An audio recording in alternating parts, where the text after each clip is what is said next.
welcome you to this video about the closed Sicilian structure.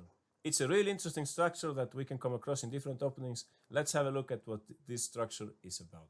As you can see, white has some more space on the king side with these two pawns on f4 and on e4. And for this reason, very often white in this structure would like to go for an attack on the king side with f5, provided that the black king is on g8.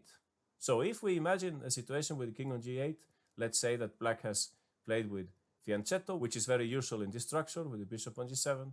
I would like to mention to you also that if we have, for example, a bishop on e3 and a queen on d2, this means that a very good plan, strategically speaking, would be to go f5 and later on try to swap that bishop on h6. This is a key idea in the closed Sicilian structure.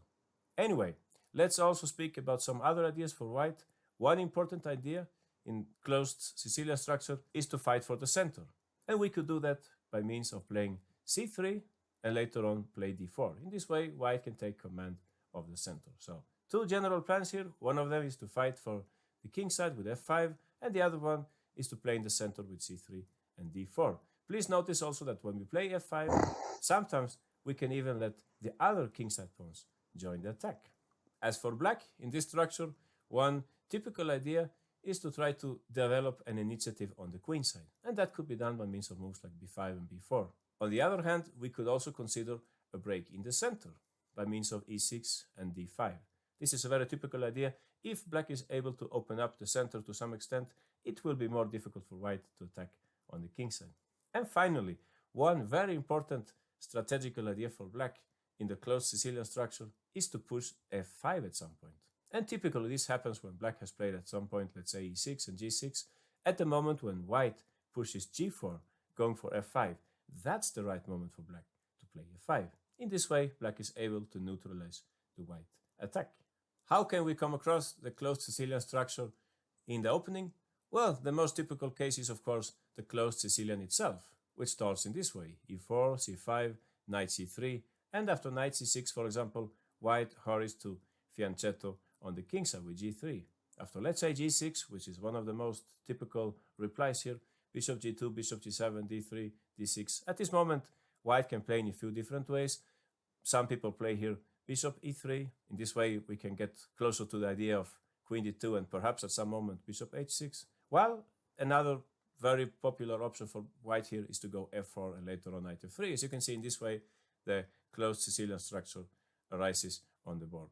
However, it's also good to know that with reversed colors, in the English opening, after the move c4, actually black can also set up a closed Sicilian structure. How can he do that? Well, after e5, g3, let's say, knight c6, bishop g2, black would play here f5. And after knight c3, knight f6, later on g6 and bishop g7, it would be basically the same kind of structure with reversed color. One last case where we could come across the closed Sicilian structure is after knight f3 on the first move. Here, black could play, for example, knight f6 and g3, g6. In this way, black could meet the English with the King's Indian, so to speak. And at some point, when white, let's say, refuses to play the King's Indian with the move d4, let's say white plays here d3 instead. Well, in that case, what black could do is to play e5, and at some point, black could try to prepare the move f5. We could play something like knight h5 here, and after b4, black could go f5. Here again, we would come across the closed Sicilian structure. Now let's have a look at white's typical kingside strategy in the closed Sicilian structure. Playing white, Grandmaster John van der Wiel from Holland, and with the black pieces, Bessemer. Van der Wiel hurried to play here our key move in this structure. Do you remember it? Of course, f5. White is very happy to play this move. As you can see, in this way, we get ready to attack. Bishop h6 is coming up now. And after queen c7, we could play bishop h6 straight away. It's not a bad move. Perhaps what black could play here, he could take on h6 and play the move knight d4. A key idea for black. The point is that if white takes on d4, as you can see, the pawn on c2 is targeted. If we take on d4, black will take back. And in this way, black gets some counterplay against the pawn on c2. If we protect that pawn, let's say with rook c1, perhaps black could play here the move d5. You remember we were talking about counter-strike in the center. In this way, black is ready to develop some activity themselves. One idea here is to play later on queen takes g3. So for this reason, after queen c7 in the game, John van der Wiel hurried to play the prophylactical move rook c1, protecting the pawn on c2 in advance, so to speak. Black played here the move bishop c8. I guess the idea was somehow to regroup the bishop to a more active place. However, you should notice that this bishop should probably stay on this diagonal for defensive purposes. So here white continued with their attack. You already know the next move, of course, bishop h6. Black continued with knight e4, but now as you can see, we already have this pawn protected, and white took the moment to swap on g7 in order to bring the knight to f4. If black takes back on g7, white could play here knight f4. Very nice move in this way. Not only the knight is looking at the d5 square at some point, also we get ready for the other plan that we discussed, to play c3 and d4, getting control of the center. So for that reason, after the move in the game bishop takes g7, black hurried to take on e2 first. Also for this reason, black is able to remove the white queen from this diagonal, and only then black took on g7. However, at this point, white is still having good prospects for attack. As you can see, the knight on d1 is not doing anything useful on d1, so white hurried to play here knight e3. The knight gets a bit closer. Please notice this maneuver with the knight from d1 to e3. It's rather typical in this structure. Black played bishop e7, regrouping the bishop, and here, as you can see, white should continue with their attack. We talked about using several pawns in the attack, and that's what happened here. g4, very good move. As you can see now, g5 can be played at some moment. Black tries to develop some counterplay on the queen side. However, white is quicker here. Queen d2 is a good move. Again, the queen gets back to the dark square diagonal after bishop a8, g5, knight e7, and knight g4. This is a very nice move. As you can see, sometimes when our pawns moves forward, we can use those squares vacated by that pawn with our other pieces. Here, after the move knight g4, as you can see, f6 is coming up. Black tried e6. This looks really scary.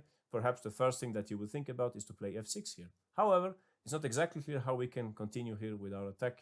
In the game, white played the more flexible move rook c1. The last friend joins the party, so to speak. And here I guess black made a mistake. They should have tried perhaps to take on f5 in order to open up the e-file for the defense. However, in the game, black instead played rook b e8. This was not a good idea because now white noticed a very interesting sacrifice. Let's see if you can spot it. Try to find the sacrifice in order to expose the black king. Exactly, knight f6. That's a nice move. As you can see, we're forking the knight and the rook, and if black takes on f6, after we take on f6, they cannot really take with the king. Then the king would become much too exposed after, let's say, pawn takes e6, and the king is in huge trouble. So after g takes f6, black would try king h8 instead, but still after queen h6 and perhaps rook f4, white would have a strong attack here. g5 is the only way to stay alive, but still white would have a strong attack. In the game, there was the move rook c8. White hurried to bring the queen to the attack, and after queen d8, white found a very nice attacking blow. They played here knight takes h7. So what's going on here? Well, it turns out that when black takes on h7, white would give check on h4, and later on play f6 next turn. For example, king g8, f6, and there is nothing that black can really do about the mate on g7. Summing up, a very nice attacking game from John van der Wiel. As you can see, it was very important for white to go for f5. Key move f5 in this game, and later on bring the bishop to h6 in order to swap that defending bishop on g7, and later on bring the rest of the pieces to the attack. Next, let's have a look at the same kind of attacking play with reversed colors. In this game, playing white is Irina Kras, and with black, Deimante Daiulite, two of the best female players in the world. As you can see, black has already managed to play f5. That's good news for black. Now they would like very much to develop their attack. And how to do it? Well, if you consider the move knight e4 here, please notice that this is an attacking piece. White would be very happy to swap that knight, and then it would be difficult for black to continue with their attack. On the other hand, if we rush with the f pawn, let's say we play f4 here, trying to go f3, perhaps what white could play here is f3 with a kind of light square blockade. So in the game, Daiulite found a much stronger move. Do you think you can find it? Hint, it's a very useful knight maneuver in this structure. Exactly, black played here knight d8. As you can see, the knight is coming to e6, and at the same time, we're preparing to go c6, kicking away the white knight from the center. White played here, at this moment, queen d2, and after c6, the white knight was in some slight trouble. If it goes to e3, of course, black wouldn't hesitate to play f4, getting that f4 move in with tempo. So in the game, white played knight c3. And here, there was nothing wrong with playing knight e6, but even stronger was f4. As you can see, f3 is coming up now. This looks like bad news for white. So for this reason, in the game, white tried to block everything with f3, but here, black found a very nice sacrifice. F takes g3, and after h takes g3, what do you think black would play here? Hint, the second move is the difficult one in this little combination. Very surprising move, black played rook takes f3. After king takes f3, it looks like if this doesn't really work, if we give check on f8, well, the white king would just go back, wouldn't it? But exactly for that reason, you can quickly spot black's best move here. Of course, we shouldn't let the king go back. So how can we prevent it? By means of queen h3. Very nice trick. Now the white king is in huge trouble. Actually, there is no way for the white king to hide here. In the game, they played king e2, and here black simply brought all the pieces to the attack. First the bishop, attacking the queen on d2, and then after queen c2, as you can see, these two pieces are exposed to an attack by the knight. So knight x6 is very natural. After king d1, knight e4, queen f2, we only have to bring our last piece to the attack, rook f8, in order to exhaust white's defenses. After queen g1, it's time for the last move in the game. Black played here rook f3. Very nice move, as you can see. Rook takes d3 is coming up. There is nothing white can do against it. The king cannot run away because our bishop is installed on this nice diagonal. So, fantastic attack by Daulite in this game. Please notice the first move here, very important knight move, knight d8, in order to bring the knight a bit closer to the attack and prepare c6. Now let's have a look at white's other key idea in the closed Sicilian structure, to build a strong center. Here we have, playing with white pieces, world champion Magnus Carlsen, and playing black, Radoslav Wojtaszek, very strong grandmaster from Poland. As you can see, it's not easy for Carlsen to carry out the desired f5 advance. g4 is not possible either because the black pieces are lined up on this diagonal. So for this reason, Carlsen changes his focus to the center, and he plays here very nice move c3. As you can see, now d4 might come up at some point, and also it makes sense to prevent black's move knight e4. Black played here b5 in order to create queenside activity. Maybe a better choice was to play here b6 in order to strengthen the pawn structure. However, in the game, there was b5, and here Carlsen took a very good decision. F takes e5. Why should we take on e5 in this way? Well, apart from the fact that we open up the f-file, the other idea is that now black can no longer take with the pawn on e5, because then the pawn on c5 would fall off, right? Bishop takes e5. So for that reason, in the game, black must take with the piece on e5. If they take with the bishop, of course, we will hurry to play d4, while in the game, black took with the knight instead. In this way, they get ready to meet d4 by knight c4. Of course, we shouldn't let them swap our very important attacking bishop on e3. So here, white played bishop h6 instead, the typical idea of swapping our key bishop, but for black's key bishop. This is a very important defender in black's camp. Well, the game continued knight 7 c6, white took on g7, and here we have the move knight f4. As you can see, the knight was not doing anything substantial on h3. From here, it can continue to d5 at some moment. Black played queen d8, and again, white shouldn't hurry to play d4. If we play d4 here, perhaps knight c4 would be a bit annoying. In this way, black is targeting the white queen, but also the pawn on b2, the square on e3, perhaps the pawn on d4 is a bit loose. So for this reason, Carlsen takes his time here, rook a1. It makes sense to bring all the pieces to the action and give the d4 pawn some extra support. After the move rook c8, again we could consider d4, but again knight c4 might be annoying, so another prophylactic move, queen e2. Very nice. As you can see, Carlsen has a very good feeling for when his opponent can't really undertake something active, and then he's ready to play some prophylactic moves before going to the action. Here black played h5. It's hard to suggest anything better, and the time is right for the key plan d4. After c takes d4, as you can see, white has complete control of the center. This is very nice. They can now go for e5 or perhaps d5, depending on black's play. Black tried knight g4, and here we could take on g4, but in that case, perhaps the bishop would be a bit annoying, so it's better to let black take. And after knight takes f2, how would you take back on f2? Of course, it's much better to take with the queen. In this way, not only our queen is working on the semi-open f-file, but also, at some moment, who knows, if we could manage to play d5 and perhaps bring our queen to the center. So this is a great square for the queen in this structure. After knight e7, we have another very difficult move here. I think if I was playing white here, I would probably hurry to play e5. This looks interesting as well. But Carlsen's move is stronger. He played here rook d3. Very nice move, as you can see. The rook is coming to f3. We would have 3 pieces on the f-file, whereas black is only able to resist with 1 piece. That's bad news for black, of course. After the move b4, black is preparing bishop e5, and Carlsen played rook f3. As you can see now, concrete threats are coming up. Knight takes h5, followed by rook takes f7 is in the air. Black tried queen e8, and here it was interesting to play d5, followed by queen d4. However, I like Carlsen's move here. He played g4. We talked about this move in this structure, in the closed Sicilian structure. It's not unusual for white to use all their kingside pawns in the attack. Here you can see the idea is that after h takes e4, if black takes on g4, we would put our rook on g3. As you can see, new threats are coming up. If the bishop moves away, for example, we could consider a move like knight h5. The knight could come to f6.